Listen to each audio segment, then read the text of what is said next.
Good afternoon, my fellow Christians. I'm so happy that after 2 months, I've got a chance to talk to you again, even just through this, our new temporary normal way of communication. God has been very good to His children. Despite of our situation nowadays, He is continually taking care of us all. Our God is a kind God. He is a supreme one, and He is in control of everything. We just need to be always wholeheartedly trustful to Him, for He is the ultimate source of our strength and our fortress in times of trials and crisis. And despite of all the discomfort and perhaps pain we are having right now that is brought about by this catastrophe, this COVID-19 pandemic, my brothers and sisters, I urge everyone to be more cautious and be prayerful. In the next few minutes, I will be talking to you about health, particularly on how to protect ourselves from being infected with this coronavirus by observing proper hygiene and protecting our family's mental health amidst this crisis. But before that, just let me share to you a God's message for us. In Proverbs 3, 5, and 6, it says, "Trust in the Lord with all your heart. Never rely on what you think you know. Remember the Lord in everything you do, and He will show you the right way." There are 3 ways in the Bible that King Solomon had taught us what we need to do so we will not be trapped in a shaky situation or in danger, and we will be assured that we are on the right way because we are in line with the will of God. First, it says there, trust in the Lord with all your heart. Brothers and sisters, it is very important that our trust in God is full, not half-baked but rather complete, that we trust our God wholeheartedly, that whatever happens and whatever will happen, we will hold on to that trust and we will never let it go. It is very important that our faith in Him remains no matter what, despite of all the trials, storms, catastrophes, plagues, and even in pandemic like what we have now. Our trust in Him should never change and never will fade, but the more we will hold on to that trust instead. Second is that we should know and admit to ourselves that we are not perfect and we have limitations. The Word of God here has warned us that we should never rely on what we think, especially if our thoughts are not in the line with His will. We should not be charlatan or a pretender as if we know everything, even in little things. We should not be boastful of ourselves. Our reliance should be on Him, our God. Third, He said that we should remember our God in everything we do. If we are doing or about to do something, we should ask ourselves first, will God be glad if I will do this or I will do that? In everything we do, no matter what happens, we should always and always remember Him, because He is the source of our strength, including our health, protection, and precaution, and no chance He will fail us, because He will always show us the right way. So, again, if we want God to show us the right way for us, we ought to give our full trust in Him and never rely on what we think we know, and should remember Him as our Lord always. In the current situation we are facing today, amidst of this pandemic of COVID-19, I urge us all to give our full trust in Him. He is the cure, the medicine, and our precaution from all kinds of illnesses, and no one else. In Him, nothing is impossible. Remember our God always, and He will show us the right way. He will always answer our prayers if our desires are according to His will. Now, we will start our lecture.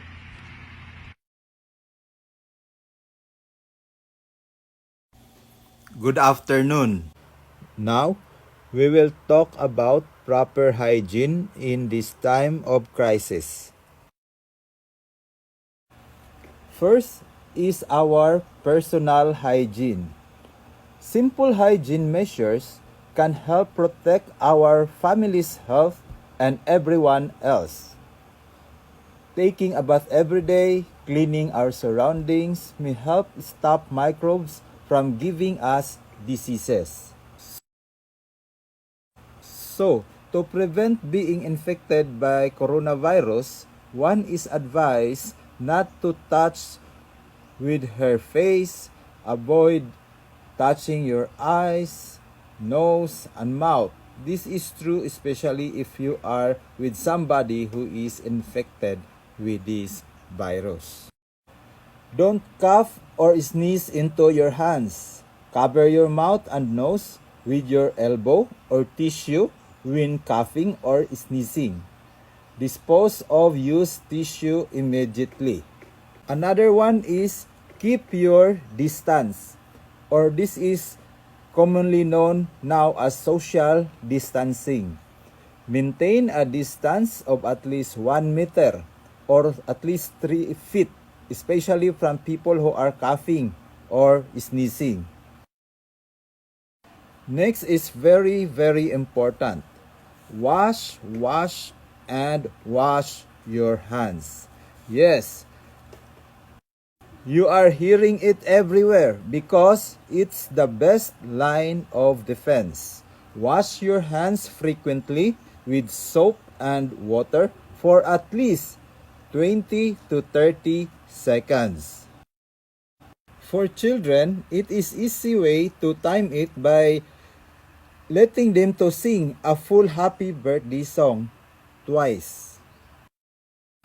Make sure also to wash your hands after you blow your nose, sneeze into a tissue, use the restroom, when you leave and return to your home, before preparing or eating food. For other women, applying makeup, handling contact lenses.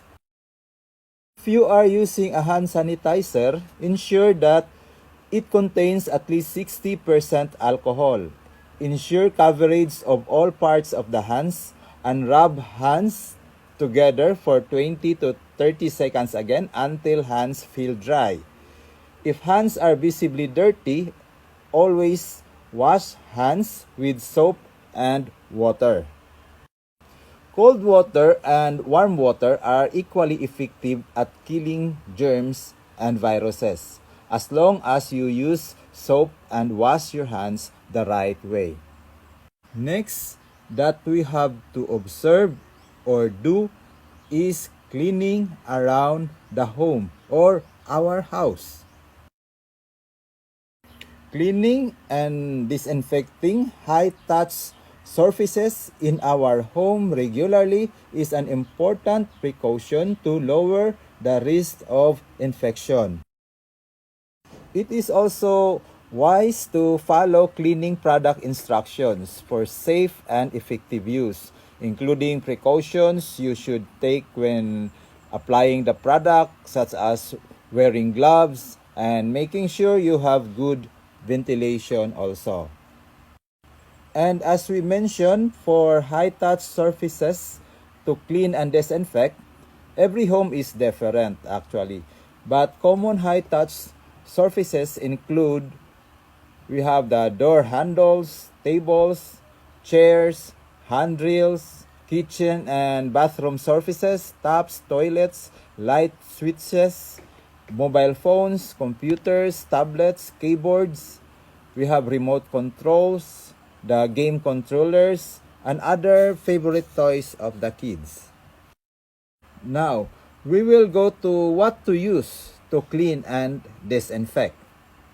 If a surface is dirty, first clean it with soap or detergent and water. Then use a disinfectant product containing 70% alcohol or bleach. Vinegar and other natural products are not recommended. In some places where it can be difficult to find disinfectant sprays and wipes, just continue to clean with soap and water. Diluted household bleach solutions may also be used on some surfaces. How to disinfect? It is important not to wipe cleaning solutions off as soon as you have applied it to a surface. Many disinfectant products, such as wipes and sprays, need to stay wet on a surface for several minutes in order to be effective. Always read the directions to make sure you are using the products as recommended and to avoid damaging sensitive items such as your mobile phones and other electronic devices.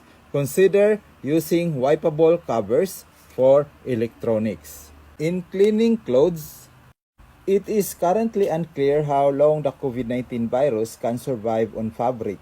Some says it's 2 to 3 hours, but many items of clothing have plastic and metal elements on which it might live for a few hours to several days. So, exercise caution and common sense.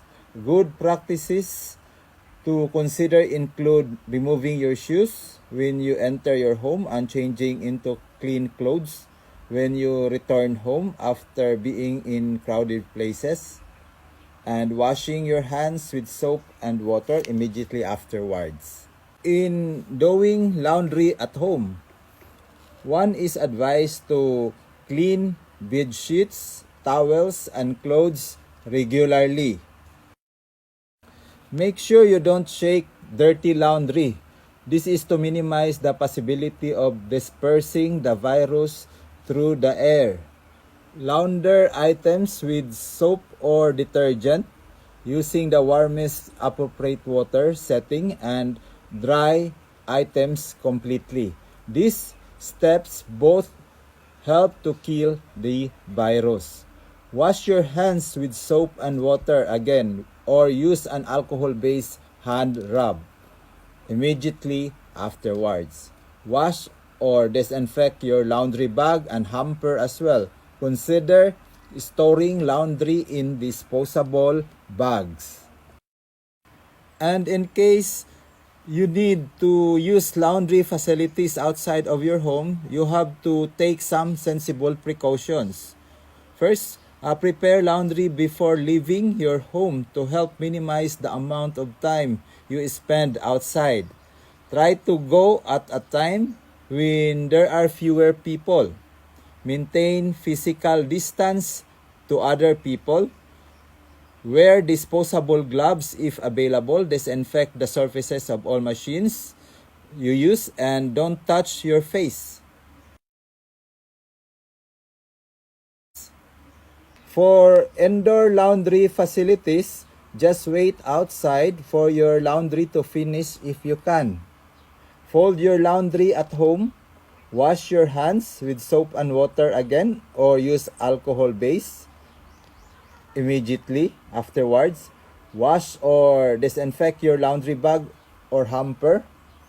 Consider storing laundry in disposable bags. If you don't have access to laundry facilities, hand wash your clothes at home with soap or detergent with the warmest appropriate water. How about for handling and preparing foods? It may be possible that people can become infected by touching the surface or object contaminated by the virus and then touching their face. The greater risk comes from being in close contact with other people while outside food shopping or receiving a food delivery, as receiving any delivery in areas with local transmission. As always, good hygiene is important when handling food to prevent any foodborne illnesses. For food packaging and handling precautions. You have to remove any unnecessary packaging and dispose into waste bin with a lid. Then remove food from takeout containers, place on a clean plate and dispose of the container. Packaging like cans can be wiped clean with a disinfectant before being opened or stored. Wash unpackaged products such as fruits and vegetables thoroughly under running water. Wash your hands with soap and water or alcohol-based hand rub immediately afterwards. Next, we will talk about mental health. Mental health status is one of the components or dimensions of health that we need to be taken care of for us to stay healthy. Now, how to protect one's mental health in the face of coronavirus disease. Today, parents and children are facing major life disruptions with the outbreak of coronavirus disease. School closures, physical distancing, it's a lot to take in and it's difficult for everyone in the family. According to an adolescent psychologist, it is important on how the family can support each other and make the most of this new temporary normal. Question: how can teenagers and parents take care of their mental health during the COVID-19 outbreak? The first thing that parents can do is actually to normalize the fact that their children are feeling anxious. Many teenagers have the misunderstanding that anxiety is always a sign of mental illness, when in fact psychologists have recognized that anxiety is a normal and healthy function that alerts us to threats and helps us take measures to protect ourselves. So it's very helpful for teenagers if we say and assure to them that they are just having the right reaction. Some anxiety now makes sense and they are supposed to feel that way. And that anxiety is going to help them make the decisions that they need to be making right now. Practicing social distancing, washing their hands often, and not touching their face.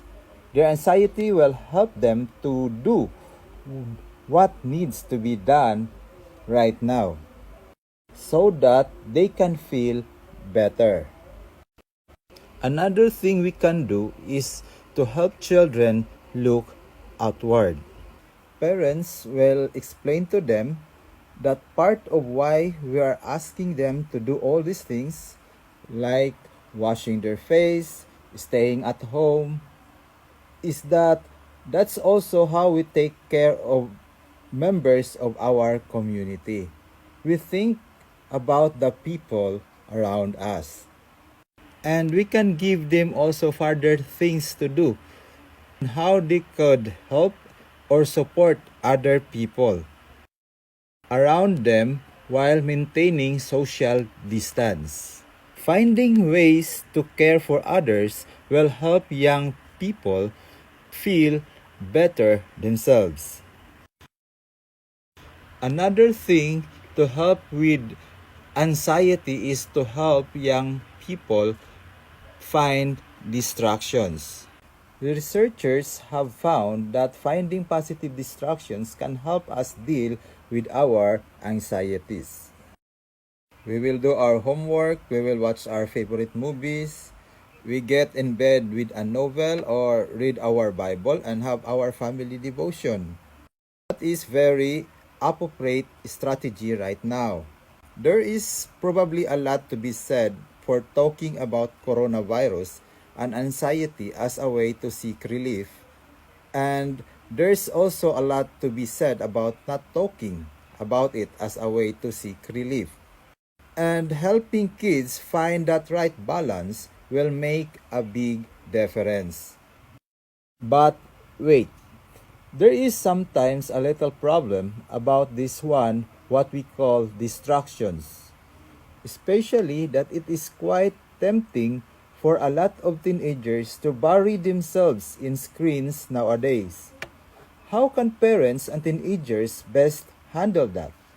As parents, we should be upfront with our teenagers and say, okay, we both know that we are a little bit bored, but we know that it's not a good idea to have unfettered access to screens or social media. That's not healthy. That's not smart.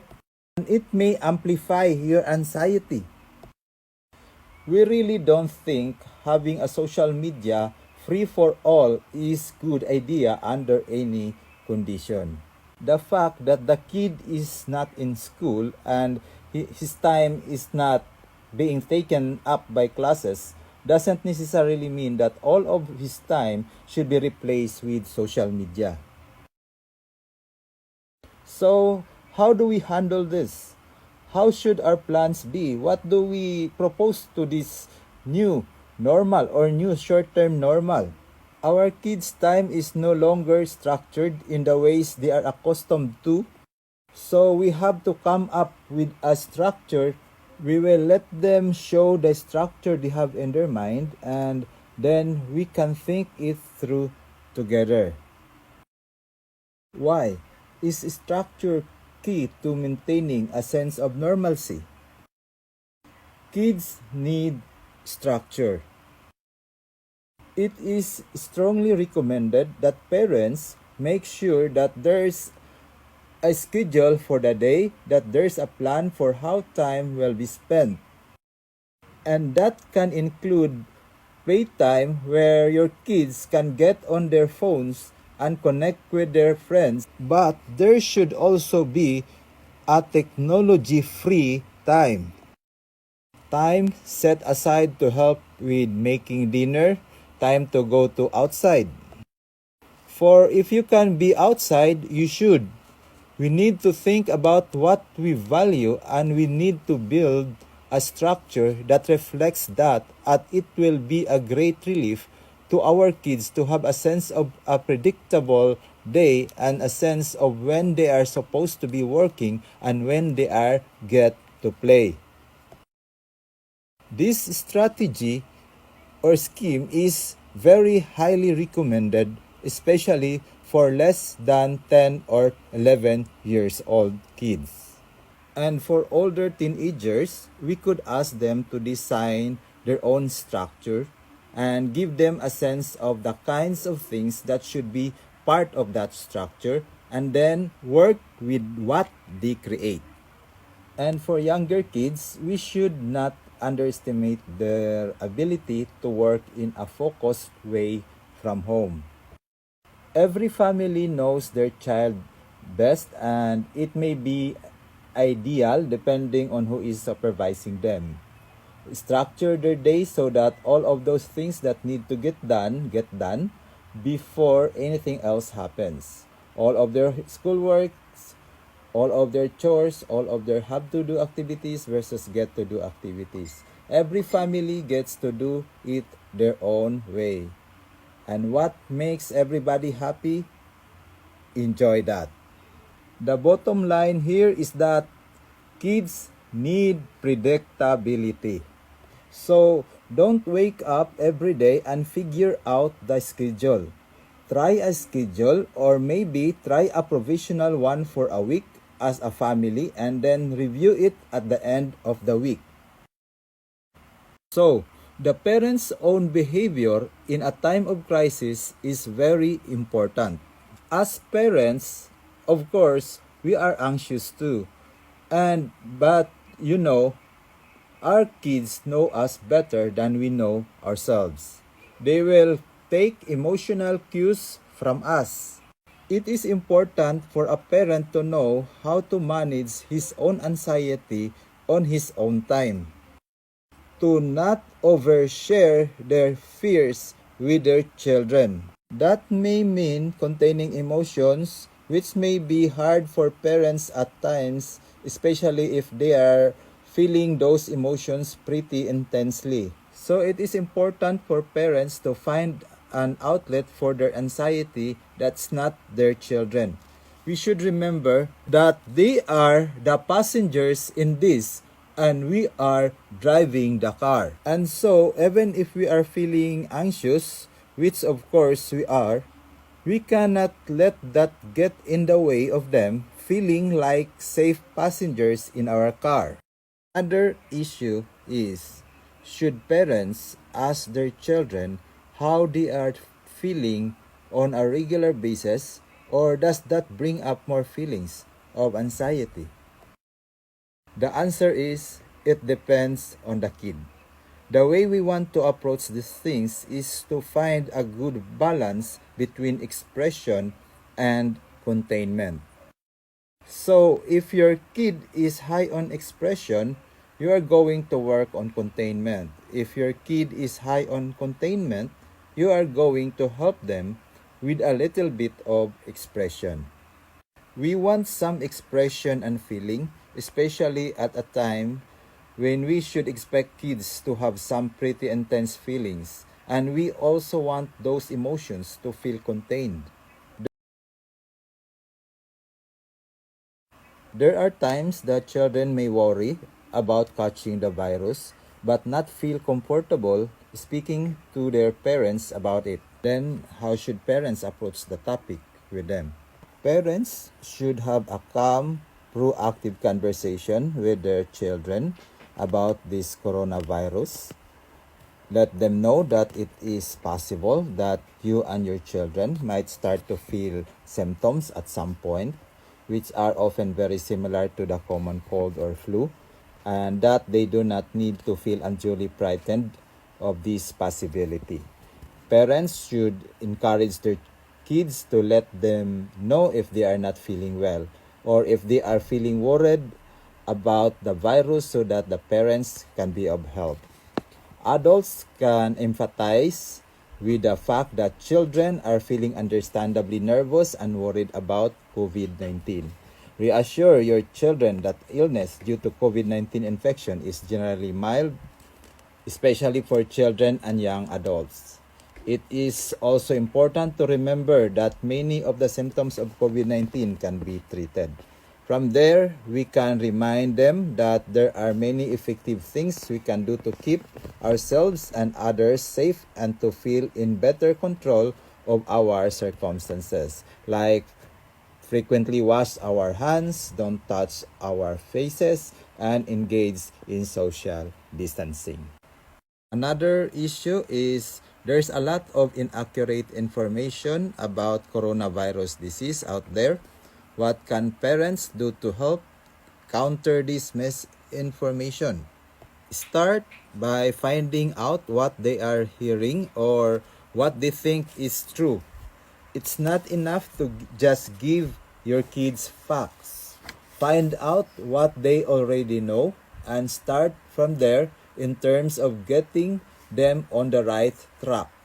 From there, adults should strongly encourage kids to trust and use reliable sources to get information or to check any information they might be getting through less reliable channels. Another question: how can parents support their children who are experiencing disappointment due to canceled events and activities like graduation or birthdays? Well, tell them that they are just having the right reaction. So we have to have really high empathy for how big these losses feel for them. Even if they are not catastrophic, they are really upsetting and rightly so to teenagers. When it comes to having a painful feeling, the only way out is through. When we allow people to feel sad, they usually feel better faster. So, empathy, support. Our kids deserve it. Our job as adults is to provide it. They are having the right reaction. This is not what any of us would want. And for teenagers or individuals who are feeling lonely, disconnected from friends and activities, this is where we now may appreciate social media. Under social distancing conditions, we can be with our friends. We have just to make sure that it's not a wall-to-wall experience for kids because that's not good for anybody. And what other outlets one can use to work through those difficult feelings and take care of one's mental health. Some are going to engage in making art or going to talk with their other friends, sharing their sadness, a way to feel connected in a time when they cannot be together in person. And others are going to find ways to get food to eat. So I would just say that if you have a kid, know your kid, take your cues from your teenager, and really think a lot about balancing talking about feelings with finding distractions, and allow distractions when kids need a relief from feeling very upset. That's all. Thank you. God bless us all.